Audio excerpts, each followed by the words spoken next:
உள்ளே வந்த சர்வா கதவை மூடி பெருமூச்சோடு கட்டிலில் அமர்ந்தான். அதே நேரம் சென்னையில் இருக்கும் மிகப்பெரிய பார் ஒன்றில் பிரவீனோடு அமர்ந்து மது அருந்திக் கொண்டிருந்தாள் வேதிகா. பிரவீனை பிடித்து போய் வேதிகா அவனோடு டேட்டிற்கு வரவில்லை. அம்பிகா வற்புறுத்தியதால்தான் பிரவீனுடன் வெளியில் செல்வதற்கு சம்மதம் சொல்லி இருந்தாள். கூடவே அவளுக்கு ஆரம்பத்திலிருந்து சர்வாவை பிடிக்கவில்லை. அதிலும் இன்று கிடைத்த நல்ல வேலையை அவன் தக்க வைத்துக் கொள்ளவில்லை என்பது அவளது கோபத்தை இன்னும் அதிகரித்திருக்க, அந்த கடுப்பில்தான் அவனை வெறுப்பேற்றுவதற்காக பிரவீனோடு கிளம்பி வந்துவிட்டாள். ஆனால் அதே நேரம் தான் செய்வது தவறா என்ற எண்ணம் அவளுக்குள் வராமல் இல்லை. எப்படியாவது அந்த வேஸ்ட் சர்வாவை டிவோர்ஸ் பண்ணியே ஆகணும், அதுக்காக என்ன பண்ணாலும் தப்பில்லை என்று தான் செய்யும் அனைத்திற்கும் அவளே நியாயமும் கூறிக்கொண்டாள். இவை அனைத்தையும் யோசனை செய்தபடி மது பாட்டிலை கையில் எடுக்க, இன்னொரு புறம் கிடைத்த வாய்ப்பை பயன்படுத்திக் கொண்டு அவள் மனதில் இடம் பிடிக்க முயற்சி செய்து கொண்டிருந்தான் பிரவீன். தனது கையில் இருந்த கிளாஸை கீழே வைத்துவிட்டு, வேதிகா, இப்ப நீ என்ன யோசிக்கிறேன்னு எனக்கு நல்லாவே தெரியும். ஆனா நீ எதுக்கும் கவலைப்படாத, நான் இருக்கேன். உங்க அம்மா என்கிட்ட பேசுனாங்க. அவங்க தான் நம்ம 2 பேரும் ஒன்னா வெளியில போயிட்டு வந்தா நல்லா இருக்கும்னு சொன்னாங்க. எப்படியாவது உன்னை எனக்கு கல்யாணம் பண்ணி வைக்கணும்னு அவங்க ஆசைப்படுறாங்க என்று அவன் சொல்லி முடிக்க, மெதுவாக நிமிர்ந்து அவனை பார்த்தாள் வேதிகா. இருவரது பார்வையும் தீண்டிக்கொள்ள சட்டென கண்களை வேறு பக்கம் திருப்பியவள், எனக்கு ஏற்கனவே கல்யாணம் ஆயிடுச்சு, அதை நீ மறந்துட்டியா? எல்லாம் தெரிஞ்சோ இப்படி பேசிக்கிட்டு இருக்க என்று அவள் கேட்டதும் ஆச்சரியமாக பார்த்த பிரவீன் லேசாக சிரித்துவிட்டு, என்ன அந்த சர்வா மாதிரியே பேசுறா? உன் அம்மாவுக்கு கூட தான் உனக்கு கல்யாணம் ஆயிடுச்சுன்னு தெரியும். ஆனா அதுக்காக அவங்க உனக்கு மாப்பிள்ளை பார்க்கறத நிறுத்தலையே. அது மட்டும் இல்லாம நீ கல்யாணம் பண்ணி இருக்கிறது ஒரு லோ கிளாஸ் பையனை, எதுக்குமே யூஸ் ஆகாத ஒரு வேஸ்ட் ஃபெலோ அவன். அவனை கல்யாணம் பண்ணிக்கிட்டு நீ வாழ்க்கை முழுக்க கஷ்டப்படலான்னு முடிவு பண்ணிட்டியா? உன்னை சுத்தி இருக்கிற எல்லாருமே நீ அவனை விட்டு விலகி இருக்கிறது தான் உனக்கு நல்லதுன்னு சொல்றாங்க. அதுலயும் என்னால உனக்கு இந்த விஷயத்துல ஹெல்ப் பண்ண முடியும். அதை ஏன் நீ அக்செப்ட் பண்ணிக்க மாட்ற என்று லேசான புன்னகையோடு பேசி முடித்தான் பிரவீன். அவனை திரும்பி பார்த்த வேதிகா மீண்டும் பார்வையை திருப்பிக் கொண்டாள். அவளுக்கு எந்த அளவிற்கு சர்வா வேண்டாம் என்று தோன்றுகிறதோ அதே அளவிற்கு தான் பிரவீனையும் வேண்டாம் என்று நினைக்கிறாள். அவனை பிடிக்கவில்லை என்பதற்காக பிரவீனோடு சேர்ந்து கொள்ளலாம் என்ற எண்ணம் வேதிகாவிற்கு துளியும் இல்லை. அவளை பொறுத்தவரை தனியாக தனக்கு பிடித்தது போல வாழ வேண்டும் என்றுதான் நினைக்கிறாள். அதனால் எப்படியாவது இப்போது பிரவீனிற்கு அதை புரிய வைத்துவிட வேண்டும் என்று நினைத்தவள், இங்க பாரு பிரவீன், நான் திடீர்னு இப்படி சொல்றேன்னு நீ நினைக்க வேண்டாம். எனக்கு உன் மேல எந்த இன்ட்ரெஸ்டும் இல்லை. அட்லீஸ்ட் இந்த நிமிஷம் நான் ஒரு கல்யாணம் ஆன பொண்ணுதான். சர்வா டிவோர்ஸ் பண்ற வரைக்கும் என்னால வேற எதை பத்தியும் யோசிக்க முடியாது. அதுவும் இன்னொரு கல்யாணம்லாம் சான்ஸே இல்லை. நீ இதை புரிஞ்சுக்கிட்டா கொஞ்சம் நல்லா இருக்கும் என்று வேதிகா தன் மனதில் இருப்பதை பொறுமையாக கூற, பிரவீன் பெரிதாக அலட்டிக் கொள்ளவில்லை. நீ எதுக்கு இப்படியெல்லாம் யோசிச்சுக்கிட்டு இருக்க? உன்னை எனக்கு எவ்வளோ பிடிக்கும் தெரியுமா? உன்னை அந்த அளவுக்கு நான் லவ் பண்றேன். நான் எவ்வளோ பெரிய கம்பெனி வச்சிருக்கேன்னு உனக்கு நல்லா தெரியும். உன் கம்பெனியில நான் நிறைய இன்வெஸ்ட் பண்ணியிருக்கேன். நாம 2 பேரும் சேர்ந்து நிறைய கான்ட்ராக்ட் சைன் பண்ணியிருக்கோம். உனக்காக இன்னும் என்ன வேணாலும் செய்ய நான் தயாரா இருக்கேன். என்ன கல்யாணம் பண்ணிக்கிட்டா உன் ஃபியூச்சர் பிரைட்டா இருக்கும். உன்னோட ட்ரீம்ஸ்க்கு ஹெல்ப் பண்ற மாதிரி ஒருத்தர் தான் உன் கூட இருக்கணும். அதுதான் உனக்கு நல்லது. அந்த சர்வா மாதிரி ஒரு அநாத பயலால உனக்கு எந்த ஹெல்ப்பும் பண்ண முடியாது என்று அவன் கூறியதும் அவனை முறைத்து பார்த்தாள் வேதிகா. அவன் சர்வாவை இப்படி பேசியது அவளுக்கு கோபத்தை வர வைத்திருந்தது.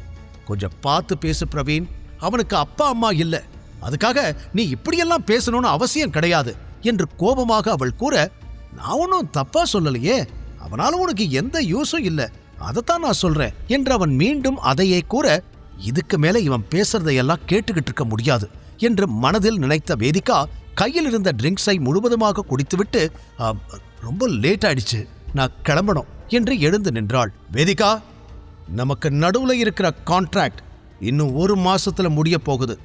புது கான்ட்ராக்டை மறுபடியும் நாம சைன் பண்ணாதான் பிசினஸை கண்டினியூ பண்ண முடியும் என்று அத்தோடு அவன் நிறுத்த வேதிகா அதிர்ந்து போனாள். மறைமுகமாக அவன் தன்னை மிரட்டுவது போல அவளுக்கு தோன்றியது. பிரவீன் இல்லை என்றால் அவளது பிசினஸ் நிச்சயம் சிரமப்படும் என்பது உண்மைதான். ஆனால் அதை அவன் தனக்கு சாதகமாக பயன்படுத்தக்கூடாது என்று நினைத்தவள், பர்சனலா இருக்கட்டும், பிசினஸ் விஷயம் எல்லாம் தனியா இருக்கட்டும், 2ஐயும் மிக்ஸ் பண்ணிக்க வேண்டாம். அதான் நம்ம 2 பேருக்கும் நல்லது என்று திரும்பி பார்த்து அவனிடம் சொல்ல, அதை கேட்டு லேசாக சிரித்தவன் தானும் தனது ட்ரிங்கை குடித்து முடித்துவிட்டு, நானே உன்னை வீட்ல டிராப் பண்றேன், இதுக்கு மேல நீ தனியா போக வேண்டாம் என்று கூறி முன்னால் நடக்க, குழப்பத்துடனே வேதிகா அவனுக்கு பின்னால் சென்றாள். பிரவீன் வேதிகாவை பிளாக்மெயில் செய்வானா? காரில் வரும் வழியில் இருவரும் எதுவுமே பேசிக்கொள்ளவில்லை. வேதிகாவிற்கு மனதிற்குள் பல குழப்பங்கள் ஓடிக்கொண்டிருந்தது. சிறிது நேரத்திலேயே வேதிகா வீட்டில் வந்து காரை நிறுத்தியிருந்தான் பிரவீன். அடுத்த நொடி அவள் இறங்கப் போக, ஒரு நிமிஷம், நான் இப்படி சொல்றேன்னு நீ நினைக்க வேண்டாம், ஆனா கான்ட்ராக்ட் சைன் பண்றது என் கையில தான் இருக்கு, நீ எடுக்க போற முடிவுல தான் என்னோட முடிவும் இருக்கு, சோ யோசிச்சு நல்ல முடிவா எடு என்று மீண்டும் அவளை மறைமுகமாக மிரட்டுவது போல சொன்னான் பிரவீன். இப்போதே இதை பேசி முடித்துவிடலாம் என்று வேதிகாவிற்கு தோன்றினாலும் தனது கம்பெனியின் பிடி அவன் கையில் இருப்பதை உணர்ந்தவள் எதுவும் பேசாமல் தலையை மட்டும் ஆட்டிவிட்டு காரிலிருந்து இறங்கினாள். அவனும் காரில் அங்கிருந்து கிளம்பியிருந்தான். என்ன ஆனாலும் வேதிகாவிற்கு பிரவீனை திருமணம் செய்து கொள்வதில் துளியும் விருப்பமில்லை. அதே நேரம் கம்பெனியையும் இழக்க முடியாது. எப்படி இரண்டையும் தனக்கு ஏற்றவாறு நடத்தி முடிப்பது என்று குழப்பத்துடனே யோசனையில் கதவை திறக்க வந்தவள் கதவின் மீது கை வைக்க, அது தானாக அடுத்த நொடி திறந்தது. வேதிகா என்னவென்று நிமிர எதிரில் சர்வா நின்று கொண்டிருந்தான். அவனை பார்த்ததும் ஒரு நொடி அதிர்ந்தவள் பின்னால் நகர்ந்தாள். அவ்வளவு நெருக்கத்தில் சர்வாவை பார்த்ததும் வேதிகாவிற்கு இதயத் துடிப்பே எகிரி இருந்தது. நெஞ்சில் கை வைத்தவாறு அவனை நிமிர்ந்து பார்க்க, ஏனோ சம்பந்தமே இல்லாமல் இன்று சர்வா அவள் கண்களுக்கு அழகாகத் தெரிந்தான். இருந்தும் அந்த ரசனையை எல்லாம் தனக்குள்ளே மறைத்துக் கொண்டவள், இங்க என்ன பண்ணிக்கிட்டு இருக்க, அதுவும் இந்த நேரத்துல என்று கோபமாக கேட்டாள். அத நான் கேட்கணும், வீட்டுக்கு வர நேரமாயுது, இவ்வளவு நேரம் என்ன பண்ணிக்கிட்டு இருந்த, அந்த பிரவீன் எங்க என்று கேட்டபடி கதவை தாண்டி வெளியே சென்றவன் பிரவீனின் கார் அங்கு இருக்கிறதா என்று பார்த்தான். ஏய், என்ன பண்ணிக்கிட்டு இருக்க நீ என்று வேதிகாவும் அவன் பின்னால் வர, அந்த பொறுக்கி ராஸ்கல் இருக்கானான்னு பார்த்தேன் என்று அங்கும் இங்கும் பார்த்து கொண்டே சர்வா சொல்ல, வேதிகாவிற்கு கோபம் வந்தது. வாய மூடு, இப்படி ஒருத்தரை பத்தி தப்பா பேசுறதுக்கு உனக்கு அசிங்கமா இல்ல என்று ஏற்கனவே பிரவீன் மீது இருந்த கோபத்தை இப்போது சர்வாவின் மீதும் கொட்டினாள். ஆனால் சர்வா அதை கண்டுகொள்ளவில்லை. நான் ஒன்னும் யாரோ ஒரு நல்லவனை போய் பொறுக்கின்னு சொல்லலையே, அவன் ஒரு பொறுக்கி, அதனால தான் அவனை பொறுக்கின்னு சொல்றேன். அவன் மூஞ்சிக்கு நேரா கூட சொல்லுவேன். எவ்வளோ தைரியம் இருந்தா என் ஒய்ஃபை கூட்டிக்கிட்டு வெளியில சுத்திட்டு வருவான். நீ இருக்கியேன்னு பாக்குறேன், இல்லனா அவனை கெட்ட வார்த்தையில திட்டுவேன் என்று சர்வா கோபமாக சொல்ல, முதல்ல என்ன உன்னோட ஒய்ஃப்னு சொல்றத நிறுத்து, இந்த வார்த்தையை திரும்ப திரும்ப கேட்டு எனக்கு அப்படியே எரிச்சலா இருக்கு என்று கத்திவிட்டு வீட்டிற்குள்ளே நுழைந்தாள் வேதிகா. சர்வாவும் அவள் பின்னாலேயே நுழைந்தான்.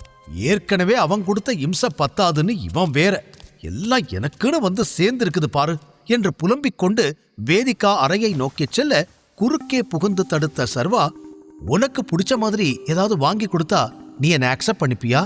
ரிங் வாங்கி கொடுத்தா நான் உனக்கு ரிங் வாங்கி தரேன், ஆனா நீ ப்ராமிஸ் பண்ணணும், இதுக்கப்புறம் என்ன தவிர வேற எந்த பையன் கூடவும் இந்த மாதிரி டேட்டிங் போக மாட்டேன்னு, குறிப்பா அந்த பிரவீன் கூட என்று சர்வா திடீரென பேச, கண்களை சுருக்கி அவனை முறைத்து பார்த்த வேதிகா சட்டென சிரித்துவிட்டு, சீரியஸ்லி? அப்போ நான் டைமண்ட் ரிங் வேணும்னு கேட்டா என்ன பண்ணுவ, திருடிட்டு வந்து கொடுப்பியா என்று கேட்டாள். என்னென்ன பேசிக்கிட்டு இருக்க பாரு நீ, நான் எதுக்காக திருடணும்? நீயும் உன் குடும்பமும் என்னை பத்தி என்ன நினைச்சுக்கிட்டு இருக்கீங்க? என்ன பார்த்தா திருட்டு பய மாதிரியா இருக்கு என்று அவன் கோபமாக கேட்க, இப்போது வேதிகாவிற்கு சிரிப்பே வந்துவிட்டது. அப்புறம் என்ன, நீ கோடீஸ்வரன் நினைப்பா? எதுக்கு நீ இப்ப தேவையில்லாம காமெடி பண்ணிக்கிட்டு இருக்க? இப்பெல்லாம் நீ பேசுறத பார்த்தா எனக்கு கோபம் வரதை விட சிரிப்பு தான் அதிகமா வருது. இப்படி என்ன சிரிக்க வச்சே கரெக்ட் பண்ணிடலான்னு நினைச்சியா? அது மட்டும் நடக்கவே நடக்காது. நான் நாளைக்கு உன்னை டிவோர்ஸ் பண்றத பத்தி வீட்ல பேச போறேன். இதுக்கு மேல என்னால பொறுமையா இருக்க முடியாது. தாத்தா மட்டும்தான் எனக்கு ஒரே பிரச்சனை. அப்பா கிட்ட பேசி எப்படியாவது தாத்தா கிட்டையும் சம்மதம் வாங்கிடுவேன். அவர் மட்டும் நான் சொல்றத புரிஞ்சுக்கிட்டா அதுக்கப்புறம் ஒரு நிமிஷம் கூட உனக்கு இந்த வீட்லயும் இடம் கிடையாது, என் வாழ்க்கையிலையும் இடம் கிடையாது என்று வேதிகா ஒரு முடிவெடுத்து கூற, சர்வா அதிர்ந்தான். அது அவ்வளோ ஈஸி இல்ல வேதிகா, நீ நினைச்சா மட்டும் அது நடக்காது. அதுக்கு நானும் சம்மதிக்கணும். என்னோட முடிவும் அதுல ரொம்ப முக்கியம். நானா உன்னை டிவோர்ஸ் பண்ற வரைக்கும் உன்னால என்ன டிவோர்ஸ் பண்ண முடியாது என்று சர்வா அழுத்தமாக கூறினான். நீ இப்படியே கனவு கண்டுகிட்டு உன்னோட விருப்பம் எல்லாம் எனக்கு தேவையே இல்லை. என்னோட விருப்பத்தை கேட்டுட்டா இந்த கல்யாணத்தை எல்லாரும் சேர்ந்து பண்ணி வச்சாங்க இல்லையே. அப்ப நான் மட்டும் எதுக்காக உன் விருப்பத்தை எதிர்பார்க்கணும்? நான் உன்னை கூடிய சீக்கிரமே என் வாழ்க்கையை விட்டு அனுப்பி காட்டுறேன். அது மட்டும் நடக்கல, என் பேர் வேதிகா இல்ல என்றவள் அறைக்குள்ளே நுழைய சர்வா பின்னால் ஒரு அடி எடுத்து வைத்ததும், தயவு செஞ்சு என் ரூமுக்குள்ள வராத. நீ எப்பவும் எங்க தூங்குவியோ அங்க போயிடு. இன்னைக்கு ஒரு நாள் ஆச்சு நான் நிம்மதியா தூங்கணும்னு நினைக்கிறேன். தயவு செஞ்சு அதை கெடுத்துடாத என்று கூறி கதவை அடைத்து விட்டாள். சர்வா அப்படியே நின்றான். சில நொடிகள் அவனுக்கு என்ன செய்வதென்றே புரியவில்லை. வேதிகா தன் மீது எதற்காக இப்படி கண்மூடித்தனமான வெறுப்பை காட்டுகிறாள் என்று அவனால் புரிந்து கொள்ள முடியவில்லை. ஒருவேளை தான் பணக்காரனாக இருந்திருந்தால் அவள் தன்னிடம் பாசமாக இருந்திருப்பாளோ என்று கூட தோன்றியது. அந்த சூர்யாவை சீக்கிரம் நான் சந்திக்கணும். என் அப்பாவை கொன்னவனையும் என் கேங்ல இருக்கிற ஸ்பையையும் கண்டுபிடிக்கணும். எல்லாம் முடிஞ்சதுக்கு அப்புறம் என் அப்பா எனக்காக உருவாக்கி இருக்கிற சாம்ராஜ்யத்துல ராஜா மாதிரி உட்கார்ந்து ஆளணும். என்னை ஏழை, லோ கிளாஸ், திருடன்னு சொல்லி அவமானப்படுத்தினவங்க எல்லாருக்கும் தெரியணும், நீங்க அவமானப்படுத்தினது சர்வாவை இல்ல, டைகர்னு. அப்ப இருக்கு எல்லாருக்கும் என்று கோபத்தில் ஏதேதோ யோசனை செய்தவன் சில நொடிகள் கழித்து தலையில் அடித்துக் கொண்டான். முழு கதையையும் கேட்டு மகிழ பாக்கெட் FM ஆப்பை டவுன்லோட் செய்யுங்கள். லிங்க் டிஸ்கிரிப்ஷனில் கொடுக்கப்பட்டுள்ளது.